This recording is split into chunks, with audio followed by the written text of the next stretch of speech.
एक बार की बात है, एक आश्रम में 3 शिष्य रहते थे। तीनों ने अत्यंत मेहनत से अपनी शिक्षा संपूर्ण की।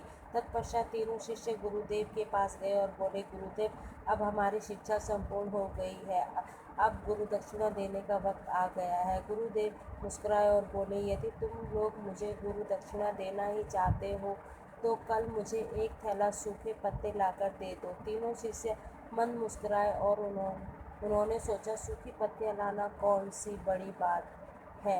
अगली सुबह तीनों शिष्य पास ही के जंगल में दक्षिणा हेतु सूखे पत्ते एकत्रित करने के लिए गए, परंतु उन्हें यह देखकर आश्चर्य हुआ कि जंगल में सिर्फ एक मुट्ठी सूखे पत्ते हुए थे।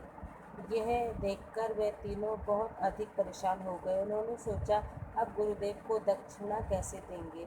तभी सामने से एक किसान आता हुआ दिखाई दिया, जिसने एक थैले में ढेर सारे सूखे पत्ते लिए हुए थे। उन्होंने उस किसान से आग्रह किया, भाई, हमें भी थोड़े सूखे पत्ते दे दो, हमें इनकी अत्यंत आवश्यकता है। किसान ने कहा, यह सूखे पत्ते मैं अपने जीवन यापन तथा घर पर भोजन पकाने के लिए ले जा रहा हूँ। मैं यह आपको नहीं दे सकता, परंतु हाँ, पास के गांव में सेठ जी रहते हैं, उनके पास सूखे पत्तों से दोने बनाने का कारखाना है।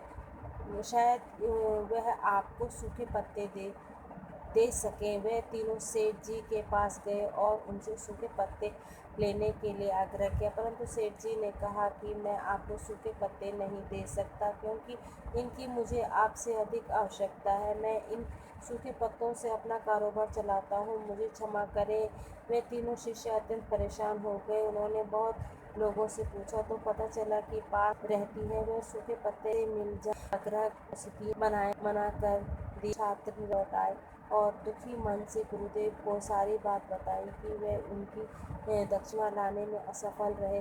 तब गुरुदेव ने कहा, मेरे बच्चों, मुझे दक्षिणा की अभिलाषा नहीं है। मैं तो तुम्हें बताना चाहता था कि इस दुनिया में किसी भी चीज़ को छोटा नहीं समझना चाहिए। छोटी से छोटी चीज़ का भी अपना महत्व होता है, अपना मूल्य होता है। आज शिष्यों को पता चल गया था कि जिन चीज़ों को हम बहुत छोटा समझते हैं, वास्तव में उनका अपना भी एक स्थान होता है।